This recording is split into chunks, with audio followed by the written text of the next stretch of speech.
A Deus por isso. Atos 1, de 6 a 8. Então os que estavam reunidos lhe perguntaram: Senhor, será este o tempo em que restaures o reino a Israel?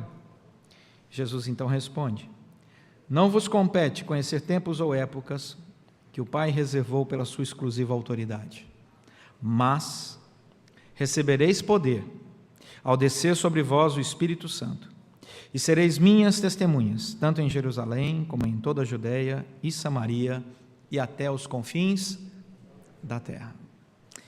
Oremos.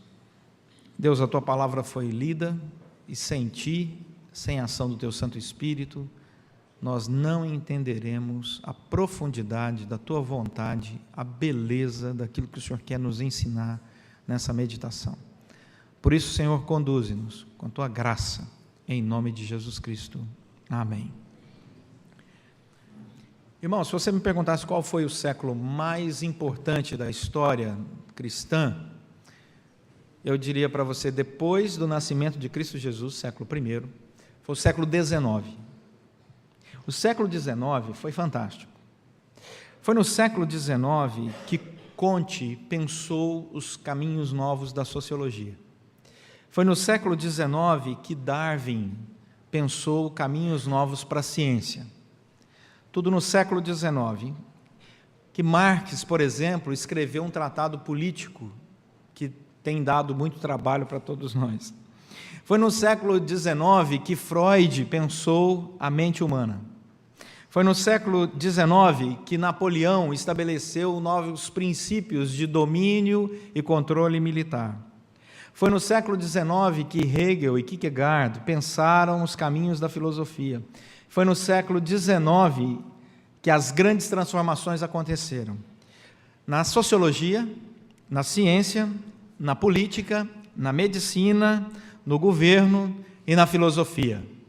E enquanto o mundo estava pegando fogo no século XIX, com tantas coisas acontecendo, a Igreja Católica Apostólica Romana da época pensava sobre os temas da Imaculada Concepção de Maria e a eleição do papado, qual seria a melhor forma de fazê-lo.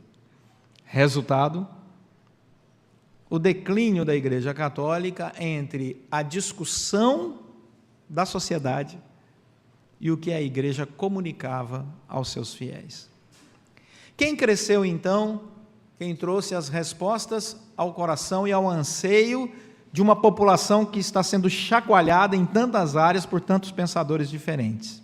Quem cresce? A igreja evangélica, a igreja protestante. E ela cresce, e cresce muito, sobre as mãos de um teólogo chamado Schleiermacher. E sabe o que Schleiermacher disse? Ele disse o seguinte: o argumento principal da nossa religiosidade não é o conhecimento, como pretendem tanto os racionalistas como os ortodoxos mais ferrenhos, nem é tampouco uma moral.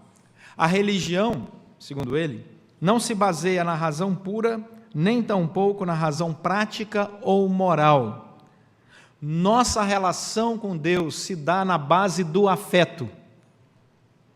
E ele então passa a pregar no meio daquela igreja que nós, como igreja do Senhor Jesus Cristo, precisávamos restaurar os relacionamentos afetivos, nosso com Deus, nosso com o próximo e assim por diante. A igreja de Schleiermacher lotou, deu uma revolução na época e ela respondeu aos anseios de uma sociedade que estava sendo chacoalhada em tantas áreas diferentes.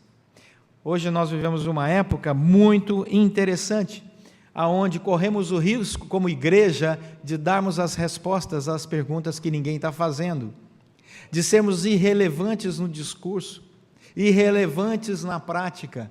E uma igreja que comemora 48 anos na zona sul do Rio de Janeiro, berço cultural do Brasil, precisa ter respostas contemporâneas, corretas, bíblicas, segundo a vontade de Deus. Nós não estamos aqui para discutir quantos anjos cabem na cabeça de um alfinete ou qual é o melhor método de eleição para a escolha de A, B ou C ou D em cargos eclesiásticos. Nós estamos aqui para dar as respostas de Deus a uma população que também está sendo novamente chacoalhada na ciência, na tecnologia, na medicina, nos relacionamentos econômicos, nas formas de governo. A responsabilidade, ela é muito maior, porque segundo a fé reformada que nós professamos, o sacerdócio universal é de todos os santos. Portanto, meus amados irmãos, a resposta quem tem que dar somos todos nós, e não apenas pastores, presbíteros, diáconos, professores da escola dominical. As pessoas com as quais você se relaciona no dia a dia estão cheias de perguntas e elas precisam de respostas. E a boca que vai trazer essa resposta é sua. Deus te abençoe, bem-vindo ao trabalho. Segundo o Tim Keller, o que mata um relacionamento, no livro dele Encontro com Deus, é o seguinte: ao falar sobre casamento, o Tim Keller diz: um casamento bem-sucedido consegue lidar com a decepção, consegue lidar com a discordância, consegue lidar com a dor, e um casamento bem-sucedido consegue lidar até com a frustração, mas ele não é capaz de lidar com a rejeição completa do outro. O desprezo literalmente mata qualquer relacionamento, seja entre marido e mulher, entre pai e filho, entre amigos, entre irmãos. Se tem algo que acaba com qualquer relacionamento, é o desprezo. Isso está mais do que comprovado. Aí o Tim Keller completa dizendo: o problema é que o cristianismo está sendo desprezado, e as pessoas não percebem que a principal raiz viva dos conceitos, que provavelmente são grande parte dos seus valores essenciais, nascem da nossa relação com Deus. Isso nós chamamos cristianismo. Irmãos, o que isso tem a ver com o nosso texto que nós lemos? Nós estamos vivendo a época dos grandes desafios. Esse é o nosso momento. Esse é o nosso século XIX. Se o século XIX teve essa revolução toda, o século XXI vive um segundo grande momento. A revolução da informação, a revolução da tecnologia, a revolução da falta de governo em vários lugares.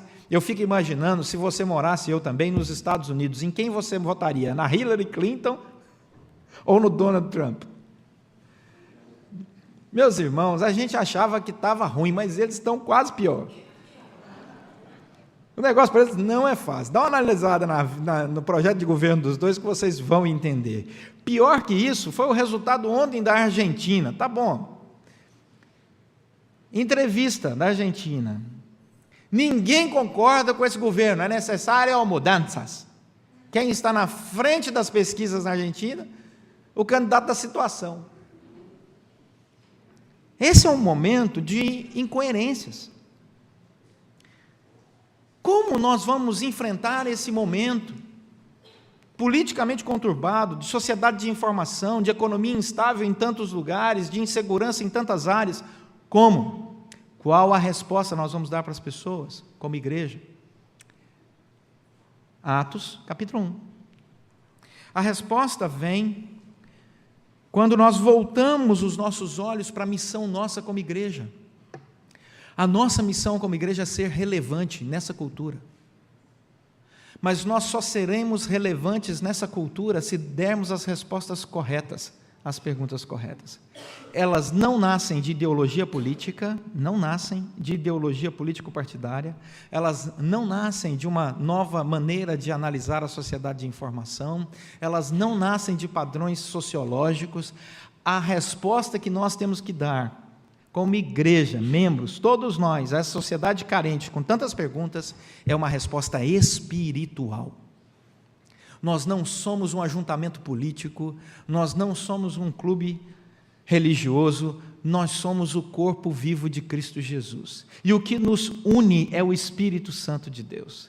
E Jesus disse que nós temos uma missão, e a nossa missão é ir para o mundo, e é ir para o mundo debaixo de um poder. E o poder que nos reveste é o poder do Espírito Santo de Deus. E quando nós temos intimidade debaixo do poder do Espírito Santo de Deus, nós não nos tornamos fanáticos desvairados, mas pessoas tremendamente equilibradas, com respostas que falam o coração das pessoas, segundo a graça de Deus e para a glória de Deus.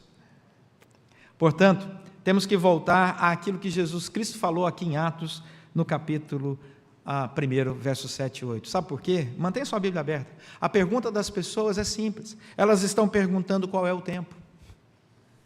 Viram aí no versículo 7? Dá uma olhada para você ver. As pessoas perguntam para Jesus: Senhor, será esse o tempo? Versículo 6, final do versículo 6. Será este o tempo, Kairos, que o Senhor vai restaurar o reino a Israel? Kairos é a palavra grega para tempo cronológico. Cronos é a palavra grega para o tempo cronológico. Eles perguntaram como Cronos. Será esse o cronômetro, o tempo que a gente pode marcar que o Senhor vai restaurar tudo? Esse é o Cronos do Senhor? A resposta de Deus é não. O Senhor Jesus diz que existe o Kairos, o tempo de Deus. Ele é diferente do Cronos, do cronômetro, do tempo que a gente marca no relógio.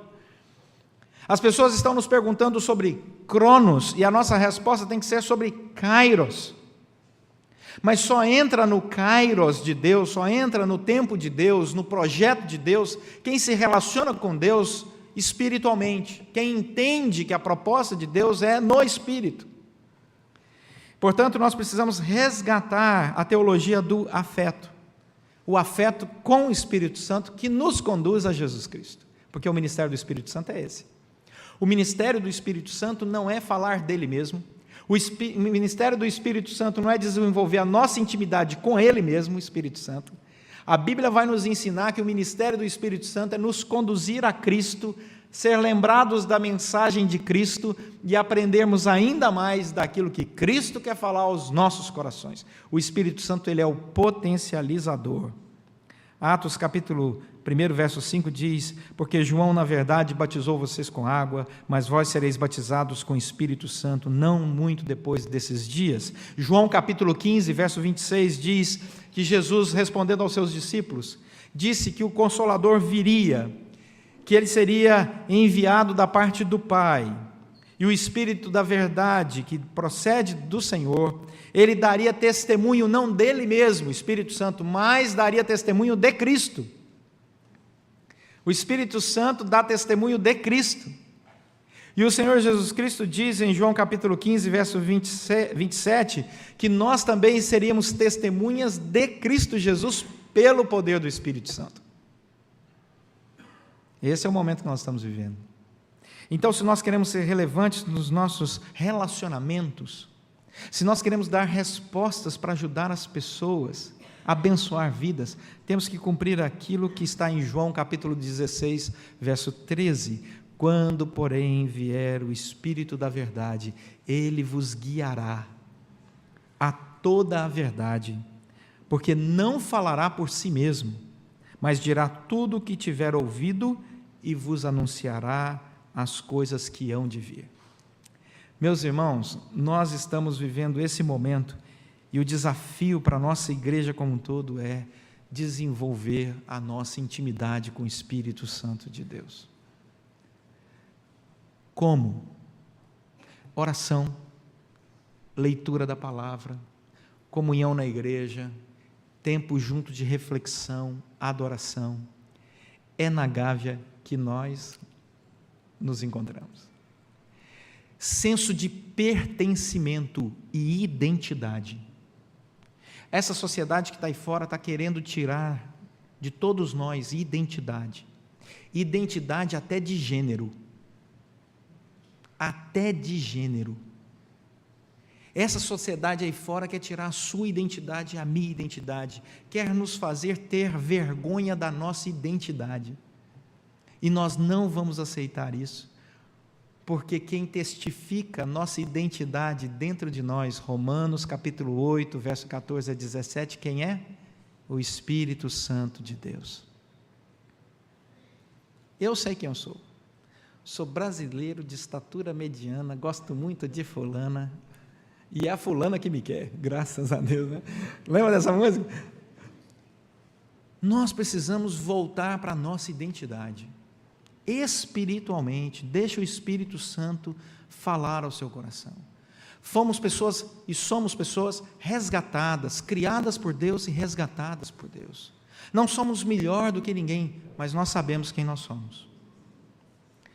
E isso é fundamental, porque quem comunica isso não é uma ideologia político-partidária, não são padrões de status social. Quem testifica quem somos, por nossa identidade, é o Espírito Santo de Deus. E isso ninguém pode tirar.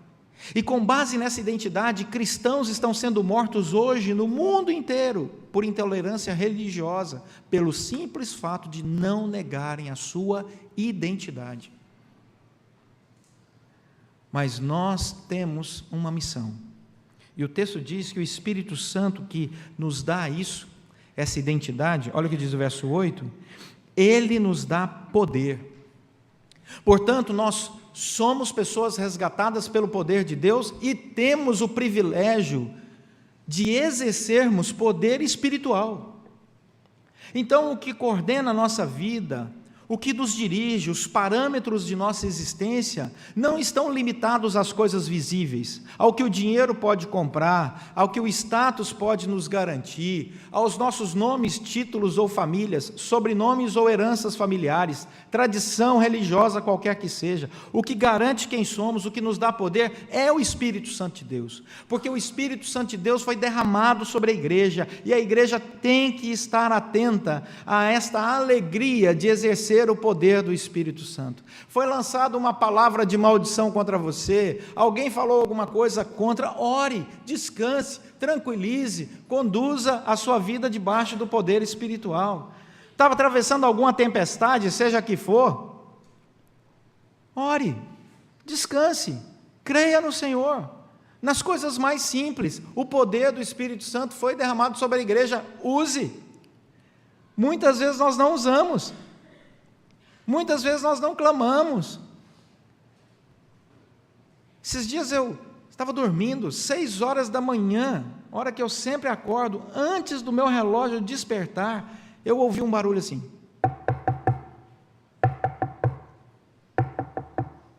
Eu falei, não é possível. Aí eu acordei, aí o relógio despertou, eu falei, mas eu não fui despertado pelo relógio. Aí eu falei, Senhor, é coisa espiritual. Abri a cortina, é um passarinho batendo na janela. Todo dia, agora ele vai lá, 6 horas da manhã. Todos os dias. Ele vai lá, 6 horas da manhã, me acorda. Eu posso nem precisar mais de relógio. São 2 coisas que me ajudam aqui na Gávea agora, o passarinho e o padre. Porque 15 para 6 da tarde ele toca o sino, eu falo, está na hora de preparar para o culto. 15 para 6 da tarde. Nós somos guiados pelo Espírito Santo, e às vezes nós não percebemos que o Espírito Santo diz, vá, ou diz, não vá. Em Atos, os cristãos eram impelidos a ir e impedidos a ir pela ação do Espírito Santo. Esta sensibilidade continua valendo na vida do cristão, porque o Espírito Santo habita em nós. E com vida de oração, nós vamos descobrindo a hora de falar e de ficar calado, a hora de rir e a hora de chorar, a hora de abraçar e a hora de apartar-se de abraçar. Mas deixe o Espírito Santo te conduzir, ore por isso. E finalmente, quando nós discutimos e vemos tantas discussões dessa sociedade sobre o que fazer, saiba que nós temos uma missão, e a nossa missão é ser testemunha de Cristo Jesus. Diz o verso 8, recebereis o poder para ser as minhas testemunhas, vocês serão minhas testemunhas, onde? Em Jerusalém, Judeia, Samaria e até os confins da terra. Como é que eu vou receber esse poder? Porque o Espírito Santo virá do alto, vai nos revestir, não é algo que você faz, é graça de Deus, bênção do Senhor. Ele já comunicou a você isso. E você desenvolve essa intimidade nessa vida devocional com o Senhor, mas você tem que pegar tudo isso e transformar isso numa missão. Ser testemunha de Cristo Jesus não é ser testemunha do Espírito Santo, é de Cristo Jesus.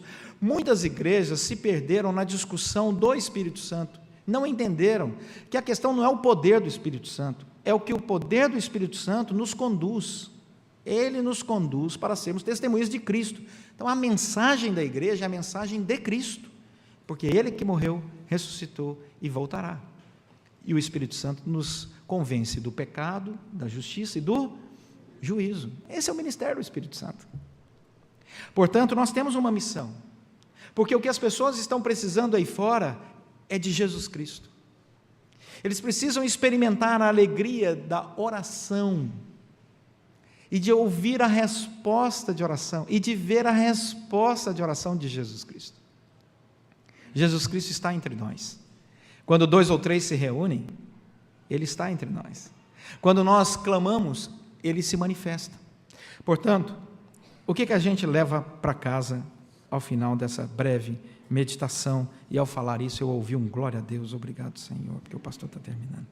Eu quero voltar ao século XIX. O século XIX foi o século das grandes mudanças. Quantos questionamentos estavam ali? Quantas pessoas até hoje estão vivendo no século XIX por tudo o que aconteceu? Cada área foi revolucionada no século XIX. Mas nós estamos vivendo um novo momento. E nós precisamos dar as respostas para os nossos queridos familiares, amigos e conhecidos. Cabe a nós sermos as testemunhas de Cristo Jesus no meio dessa geração que tanto necessita dele. Essa geração não precisa de religiosidade. Essa geração precisa de Jesus Cristo. É isso que ela precisa. A boca que vai levar a mensagem é de cada cristão. Como ser testemunha? Seja testemunha na sua família, agradecendo todos os dias o pão sobre a mesa. Seja testemunha nos seus relacionamentos mais superficiais, o de elevador, que eu chamo, de se você entra e diz para o seu vizinho, bom dia, bom dia. Aí o elevador fica aquele silêncio até o, boa tarde, né? Tudo bem, tudo bem. Até nisso, seja uma testemunha, compartilhe, mostre da alegria e da certeza e da singeleza que é viver em Cristo Jesus. Quando alguém disser bom dia, você responda com bom dia, tudo bem, que Deus te abençoe, a pessoa vai olhar para você. O que é isso? Né? Não precisa falar mais nada, gente. Não pregue, não aproveite o elevador para falar, olá, bom dia, Deus te abençoe, porque o Senhor tem um projeto para a sua vida, o Senhor vai não faça isso, pelo amor de Deus, ninguém aguenta, nem eu. Já tentaram me evangelizar assim na rua, eu falei, não, peraí, eu sou pastor. Não é? Calma. Mas se você é um bom vizinho, você vai fazer diferença no seu prédio. Se você é um bom profissional, você vai fazer diferença. As pessoas vão querer saber de onde vem sua inspiração. Fale sobre Cristo Jesus. Aí é hora de dizer, é porque Cristo tem me abençoado. A simples glorificação, que é dar glória a quem te abençoou, vai fazer toda a diferença numa sociedade que ama bater no peito e dizer, eu fiz, eu conquistei, eu lutei. E o cristão diz, eu não sou nada, mas Deus me abençoou, Deus deu conquista, Deus deu vitória, Deus tem me conduzido. E as pessoas, uau, que mensagem é essa? É a que glorifica a Deus. E o Espírito Santo vai sendo derramado, e os corações vão sendo tocados. É isso que nós vamos fazer nos próximos 848 anos. Nos próximos anos, quantos eles forem, até Cristo voltar. Em novembro nós vamos falar que a volta de Cristo está mais perto do que você imagina. Muito mais perto. Só não vamos dar a data porque a Bíblia proíbe. Mas que os sinais estão próximos, estão. Vamos orar, vamos falar com Deus. Você tem identidade, querido. Quero que você feche seus olhos e ore agradecendo a Deus. Você é um homem, uma mulher que Deus resgatou. Deus te chamou das trevas para a luz. Um dia a sua esperança era em você mesmo, e Deus te disse que quem confia em si mesmo se frustra. E Deus te ensinou a confiar nele. E esse dia foi maravilhoso na sua vida, porque você mudou da água para o vinho. E o Senhor quer continuar conduzindo a sua vida. Ore e agradeça a Deus por isso. O poder do Senhor está sobre a sua vida. A palavra do Senhor tem promessas para você. não existe mal algum que vá rodear a sua vida, que tenha poder para te destruir, porque maior é o que está em nós do que o que está no mundo. Não tema as incertezas desse mundo, porque Deus é quem te guarda, Deus é quem cuida de você, Deus é quem derrama graça, poder sobre sua vida. Isso não é palavra de religião alguma, emana da Bíblia, é palavra do Senhor. Viva a alegria de ser conduzido pelo Espírito Santo para testemunhar a Jesus Cristo. Senhor, nosso Deus e Pai, obrigado pelo teu imenso amor, obrigado pela certeza do revestimento do teu Santo Espírito em nós. Ó Senhor, obrigado porque esse poder vem com um santo equilíbrio. Não permita, ó Deus, que em algum momento da nossa história nós usemos esse poder de maneira equivocada, mas faz, ó Deus, com que isso nos qualifique, esse poder que vem do Senhor, para testemunhar sobre Jesus Cristo, sobre os ensinos, a vida, o testemunho e o poder que vem de Jesus. Ó Deus, nós queremos te agradecer por 48 anos de bênçãos nesse lugar. Esse lugar tem sido usado por ti para converter vidas, para restaurar vidas, para encher vidas de alegria, de paz. Cuida, Senhor, do teu povo. Continue nos conduzindo com a tua graça para a glória do Senhor. Abençoa-nos. Nós queremos ter respostas relevantes para uma sociedade que tanto carece e que precisa tanto do amor de Jesus Cristo. Coloca nos nossos lábios palavras de amor, paz, esperança e fé. E que a alegria do Senhor seja sempre a nossa força. Oramos pedindo a tua bênção sobre cada família aqui representada, em nome de Jesus Cristo. Amém.